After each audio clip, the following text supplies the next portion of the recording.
Halika tara't pakinggan kung solid ba o baka pwede na yan. Tinig damdamin, hataw o sablay, boses ni kuya, ni ate, hatulan ng may say-say-say.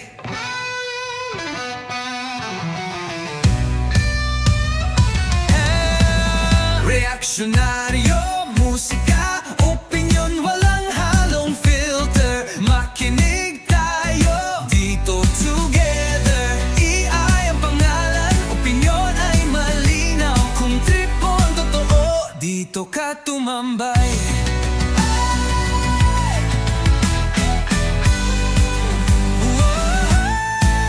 Reaction.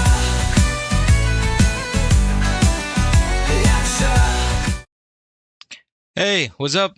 Kumusta po sa lahat ng mga nanonood? That's our jingle for this YouTube channel. Dahil sa mga nanonood, tayo na-inspire gumawa ng jingle.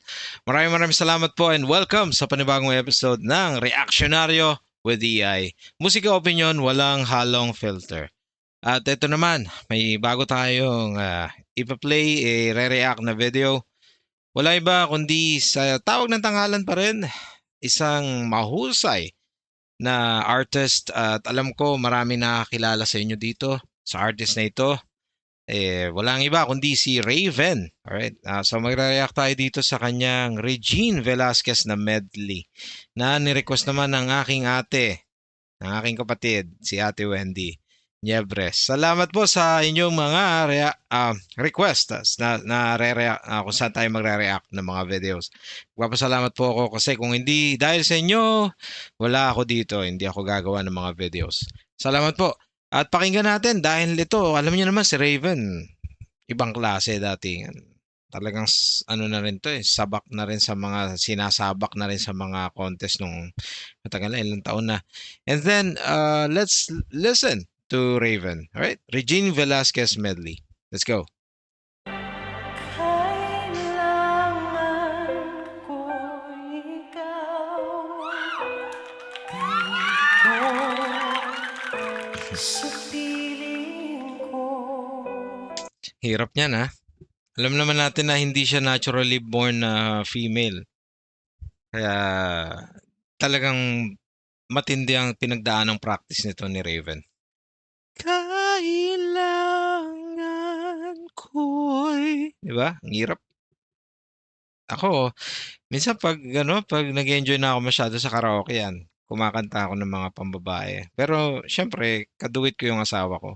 Kasi pag di ko, pang mga simula lang ako eh. Pero pagkatapos ng first chorus, siya na. Siya na yun, hanggang dulo. Kasi hindi ko nakakaya eh. And then, hindi naman ako kasi, praktisado sa mga ganong high pitch or yan, mga matataas, mga pambabae na songs, mga pambirit, mga pang-belt. Yan, so alam ko ma-enjoy natin tong video nito kasi sabi ni ate magaling daw talaga to si Raven. Let's go. Kailangan kong madama ang pag-ibig mo.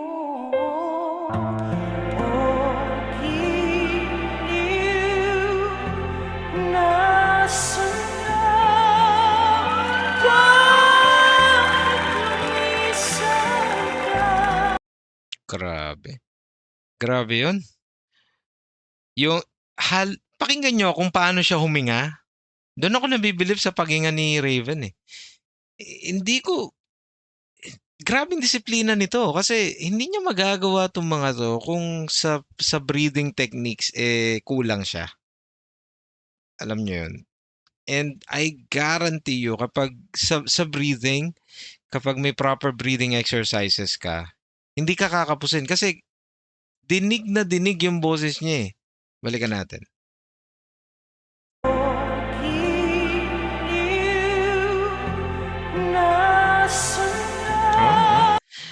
Oh, giliw na. Yung nakaw na hangin dun sa bibig. Ang hirap nun. Hirap. Isa pa nga. Yung oh, gili. Sorry. Yan na. And dun lang sa part na, yun, may ehem kasi ako. Sorry. Yung oh, giliw. Ano siya eh, nagnako siya ng hangin dun eh.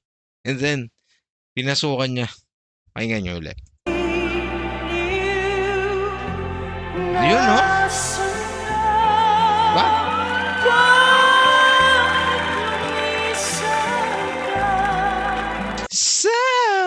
So, yun yung scooping na parang pinadaan ng ganun, mabilis. Giliw, nasan ka? Ba? Ang dami niyang notes na dinaanan eh. Hindi ko kaya kasi matinding scooping techniques yun. Pakinggan natin. Ayan o. Saan? Parang gumanon, di ba? Paano na puso kong nag-iisa? Kailangan ko ikaw sa bawat sandali. Grabe. Parang, alam niyo yung ano, alam niyo yung parang biglang ni-reveal siya mula sa, parang, ano may kortina, tapos biglang hinawing gano'n, no? Tapos biglang nakita mo yung, in-expose yung boses ng gano'n. Grabe transition. Tignan niyo. Teka lang, hindi yan. Yan. On that part, listen. Kailangan ko ikaw sa bawat sandali. Kailangan kong yakap mo at iyong halik. Kailangan ko ikaw dito sa buhay ko.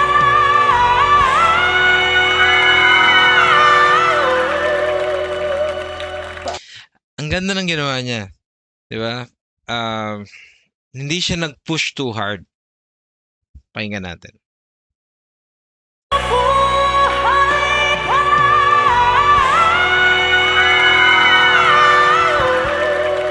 Di ba?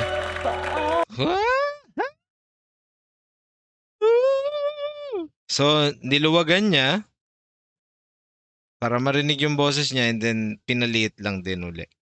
Diba? As pababa. So, that technique is not pushing too hard. Hindi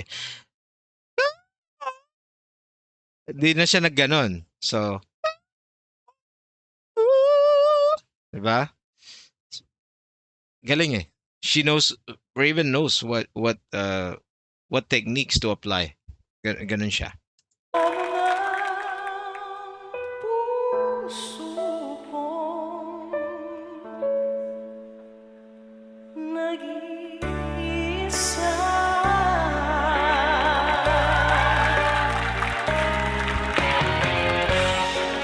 Okay, epic na to.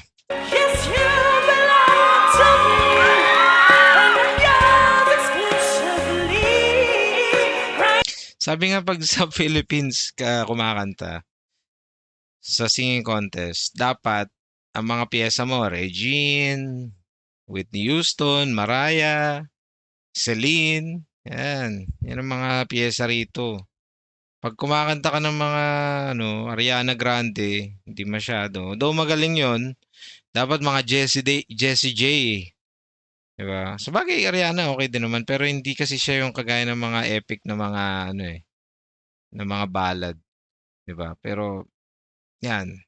Kagaya nito, On the Wings of Love ni Regine, dapat kinakanta mo yan sa contest. Panlaban niya, pandiin yan.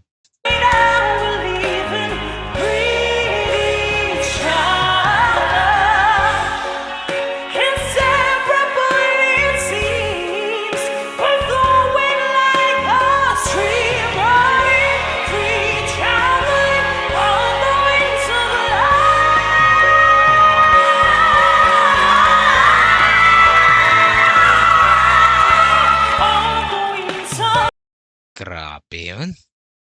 Kita nyo?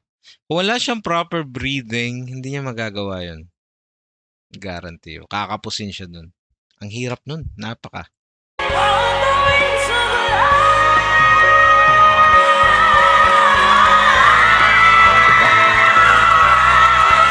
On the wings of love. Up and above the clouds. The only way to fly. The way to soar. On the wings of love. Only the two of us together flying high. Together flying high. On the wings of love. Up and above the clouds. The only way to fly. Grabe. Hindi siya kagaya ni Regine. Si Regine, bukang-buka yung vowels niya. Na minsan parang awkward na. Pag nag-hit si Regine minsan dito. Mga ganyan. Ayan.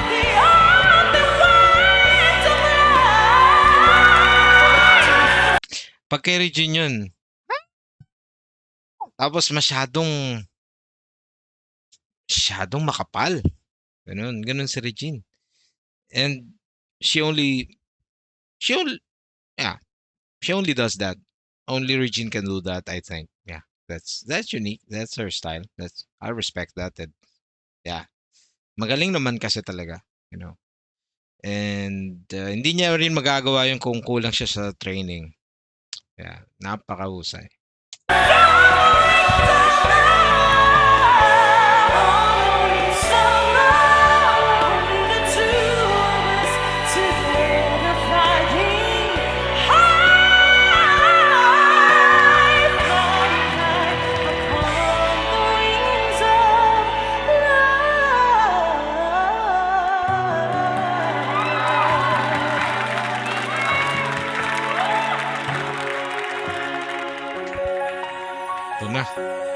Ito na.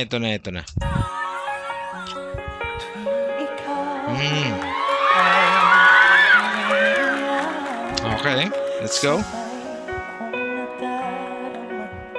Ang kaba at ligaya. Ang ibigin ka at sa habang Grabe yun. Whew. ikaw ay magkasama. Galing ng mga runs niya eh. Yung mga scooping niya na mga pinadadaanan lang. Oh man. Kailangan siyang kulang sa buhay kong ito. Pangarap ko.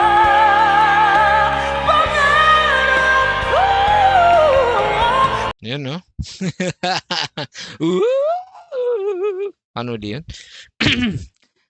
Balikan natin.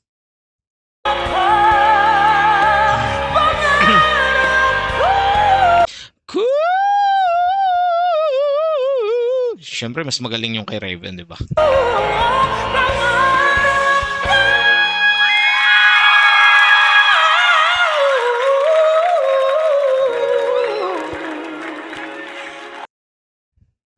Yun na yung nakita ko dun. Signature ni Raven.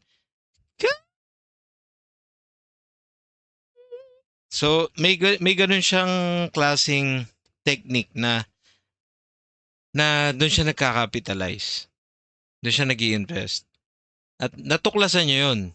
Kung paano pagagandahin, kung paano niya ipepresent ng maayos. Kasi hindi na kay Regine yun eh. That's Raven. Yun na yun. Siya na yun. At though Raven is not born naturally female, naabot niya yan. At ang taas, napansin ko lang, kanina ko ba gusto sabihin, na ang taas ng reach ng kanyang chest tone. So yung chest tone niya, mataas yung reach.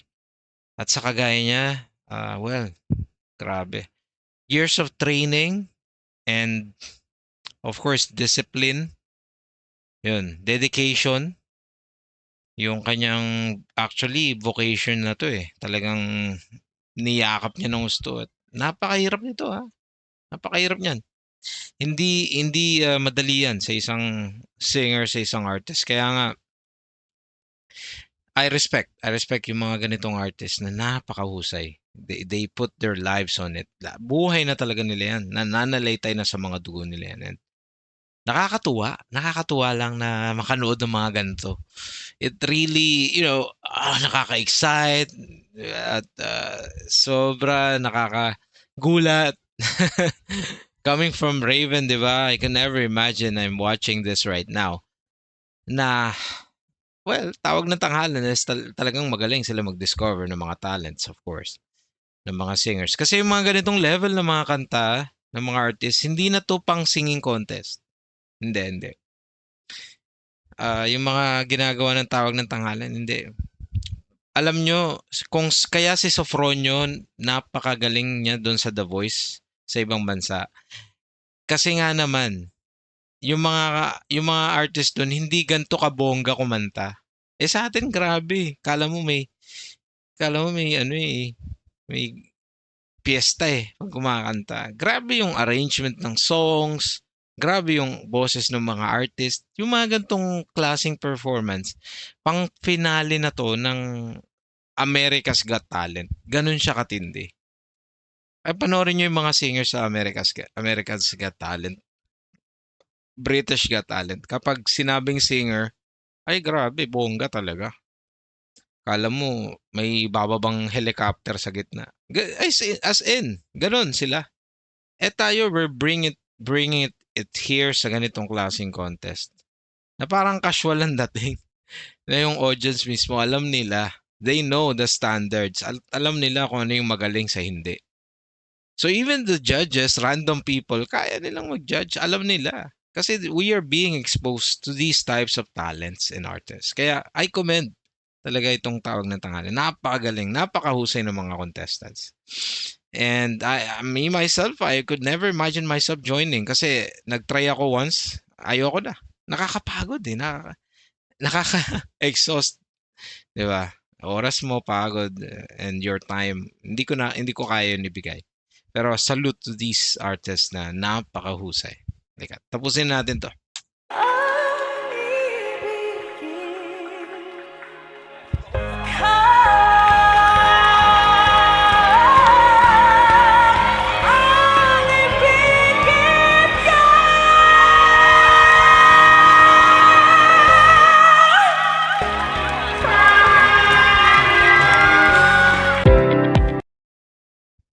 Wala na.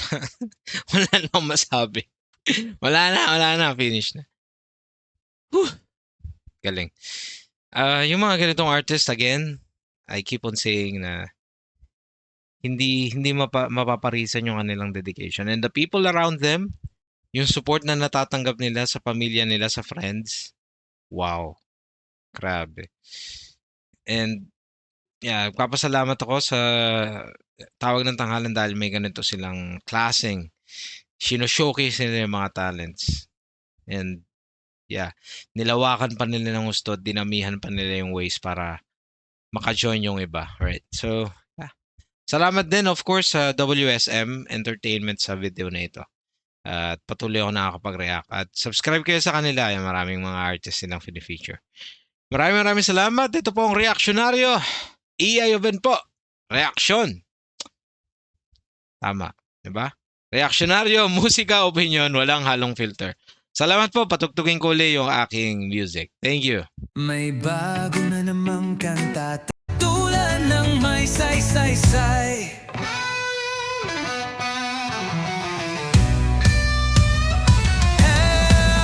Reaksyonaryo, musika, opinion, walang halong filter. Makinig tayo dito together. EI ang pangalan, opinion ay malinaw. Kung trip mo ang totoo, dito ka tumambay.